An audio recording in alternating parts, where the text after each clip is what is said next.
The trenches. Horrors you can barely imagine, right? Yeah. Death is just everywhere. A constant reality for those soldiers. Exactly. But then at Gallipoli, summer 1915, something else happens. Something really weird. Amidst all the fighting, the smoke, the chaos, a whole company of British soldiers, they march towards this strange cloud, and they just vanish. Gone. No sound, no trace left behind. Yeah. So today, we're doing a deep dive into this really unsettling story. The Ghost Army of Gallipoli, they call it. A whole regiment that just, poof, disappeared into thin air. Let's try and unpack this. Right. And to really get it, you have to understand the Gallipoli campaign itself first. The context is crucial here. Definitely. So set the scene for us. What was Gallipoli all about? Well, it was this huge, ambitious plan, mostly conceived by Winston Churchill, who was First Lord of the Admiralty back then. He saw the Western Front bogged down, this horrific stalemate, and he thought, right, we need a second front. His idea, which he genuinely believed, might have saved millions of lives, was pretty bold. So? He wanted to send the Royal Navy sailing right through the Dardanelles Strait, this narrow waterway controlled by the Ottoman Empire. Right, Turkey. The sick man of Europe, as they sometimes called them. Exactly. The goal was capture Constantinople, knock the Ottomans out of the war entirely, and crucially, open up a sea route to supply their ally, Russia. A really grand strategy on paper. And it didn't quite work out like that, did it? No, not at all. It fascinatingly and tragically just devolved almost immediately into a complete logistical nightmare. Fierce Ottoman resistance, really mountainous terrain, the incredible heat, disease, and just brutal, horrific trench warfare. Just like the Western Front they were trying to escape. It became another bloody stalemate, a real meat grinder, as people described it. And the initial naval attack failed. Stalled, yeah, badly. So then came the land invasion, April 25th, 1915. And that just became a slaughter. The numbers are just staggering. You mentioned, 45,000 Allied losses in the first month? In the first month alone. And by the time it all ended in early 1916, both sides, Allied and Ottoman, had suffered around 250,000 casualties each. Unbelievable. So it's against this backdrop, this absolute hellscape, that the story of the vanishing soldiers takes place. Precisely. It happens during a specific push, the Battle of Sari Bair. And even more specifically, during an attack on a position called Hill 60, August 21st, 1915. Okay. And the unit involved, the one we're focusing on, is the 14th Battalion of the Norfolk Regiment. Yeah. British troops. Right. So for this deep dive, we need to look at, what do people actually see that day? What do the official records say? And what are the theories? Because they range from the, tragically mundane to the really, really out there. Absolutely. And the eyewitness accounts, that's what makes this story really grip you. The most famous one, the one everyone cites, comes from 3 New Zealand soldiers. Sappers, actually. Okay, who were they? Frederick Reichert, Darrell Leith, and Richard Newman. They were engineers, part of the Anzac AC forces also fighting at Gallipoli, and they claim they saw it. Saw the Norfolks marching. Yeah. They saw a column, maybe 250 men or so from the 14th Norfolks, heading up a slope towards the Turkish lines during the fighting around Hill 60. Okay, standard battlefield stuff so far in a grim way.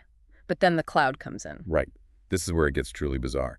They said ahead of these soldiers, just sitting there on the ground, was this cloud. What did it look like? Not just smoke from the battle? No, they were very specific. They described it as like loaf-shaped, really dense, sort of yellowish white, and huge, maybe 800 feet long, 200 feet wide, 2 feet high. Just hanging there, motionless. Completely motionless, according to them.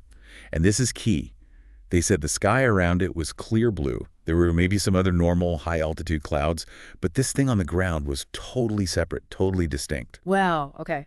And the soldiers? They marched right into it. The whole column just walked straight into this dense yellowish-white mass. Did they come out the other side? That's the thing. According to Reichert, Leith, and Newman, no one came out. They just vanished inside it, every single man. Gone, just like that. Just like that.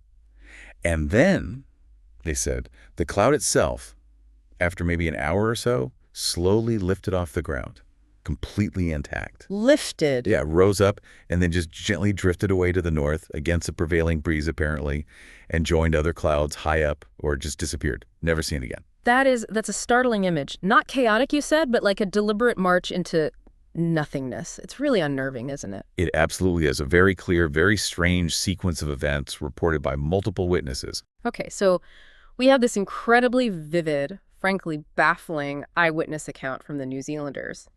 What about the official records? What did the British Army records say happened to the 14th Norfolks that day?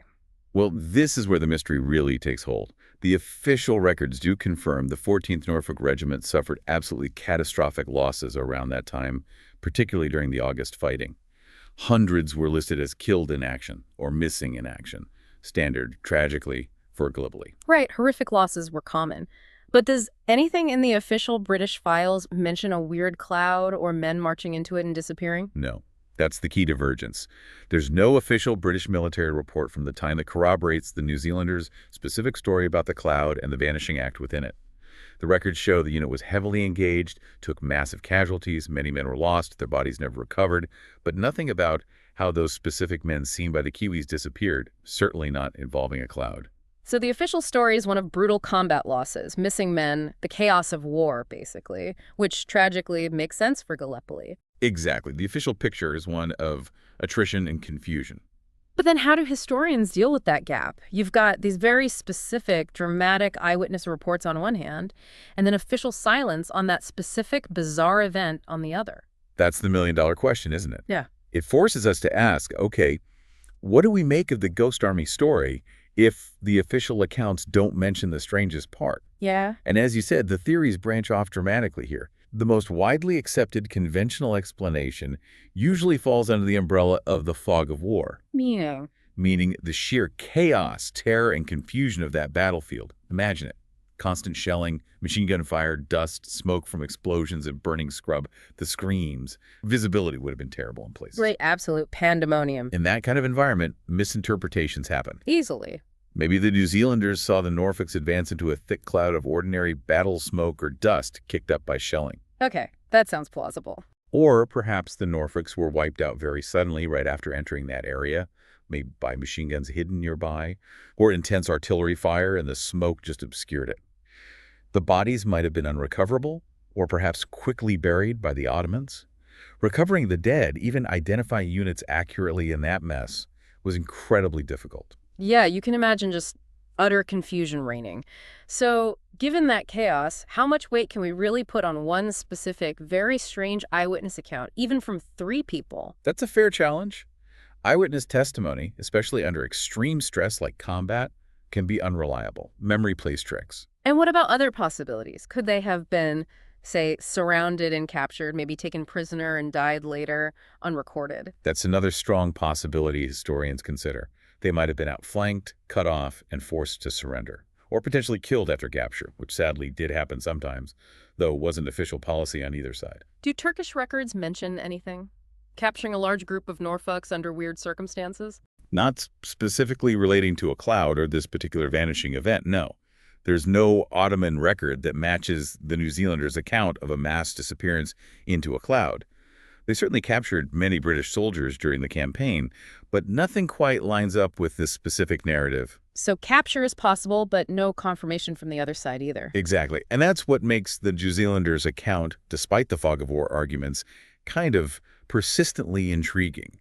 The level of detail, the consistency between their accounts given years later, the sheer strangeness of the cloud description, it's hard to just dismiss it outright as just smoke and confusion. Which leads us inevitably to the extraordinary theories. Right, because when conventional explanations feel incomplete, human nature tends to look for more dramatic answers, doesn't it? Definitely. So what are we talking about here? UFOs? That's certainly one of the popular ones you'll find in, let's say, less mainstream discussions. The idea that the cloud wasn't natural at all, but some kind of alien craft that abducted the soldiers. Okay. What else? Other theories get into things like interdimensional portals, rips in space-time, some kind of unknown atmospheric phenomenon, or even supernatural explanations. Basically, things well outside our normal understanding of physics or warfare. So, as someone who works with historical sources, how do you even approach those kinds of, far-out explanations when they pop up next to something like a compelling, if strange, eyewitness account? Yeah, that's a really important point. You have to be critical, obviously. While these speculative theories are, fascinating in a way, they offer a neat, dramatic solution. The fundamental problem is the complete lack of any verifiable, tangible evidence beyond that initial unexplained observation by the New Zealanders. So no spaceship debris found at Gallipoli. Exactly. There's nothing concrete to support those extraordinary claims. They tend to reflect our desire to fill a vacuum of knowledge with something sensational, rather than what historical methodology can actually support. But you still acknowledge the core puzzle remains. Oh, absolutely. Even if we lean towards the fog of war or capture theories as being most likely, the sheer specificity and enduring nature of the New Zealanders' testimony makes it stubbornly difficult to completely explain away. It highlights that persistent element of the unknown, that intrigue. It forces us to confront the fact that sometimes history, especially in the chaos of war, just has gaps we can't definitively fill. Even official histories aren't always complete. So let's try and bring this together. The Gallipoli campaign itself was just this epic tragedy, wasn't it? So much heroism, yes, but unimaginable suffering and loss on all sides. A brutal chapter in history, absolutely. And buried within that larger tragedy is this specific, baffling story that just seems to defy any easy explanation. The 14th Norfolks, we know they suffered terribly, hundreds killed or missing, that's tragically clear. But those specific men, the ones the New Zealanders saw march into that bizarre cloud, they were just gone. No bodies found tied directly to that specific event. No prisoners of war known to have emerged from that exact group at that moment. Right. And if you think about the bigger picture here, it really raises a fundamental question for anyone looking at history, doesn't it? How do you reconcile these incredibly vivid, detailed eyewitness accounts? I mean, the Kiwis describing that loaf-shaped cloud, the size, the color, the soldiers marching in with the complete lack of official corroboration or hard physical evidence. It's a perfect, if extreme, illustration of the fog of war.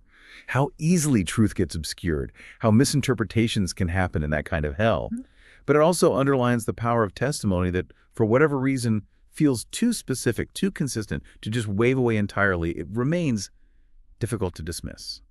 So whether they were simply lost in the smoke and fire of battle, victims of conventional warfare, or captured and met an unknown fate, or just maybe swallowed by something genuinely inexplicable, their fate still echoes around those hills in Gallipoli today. A chilling reminder. It really is. A reminder that some stories from war, maybe the strangest ones, just refuse to be fully told, leaving us grappling with the what-ifs.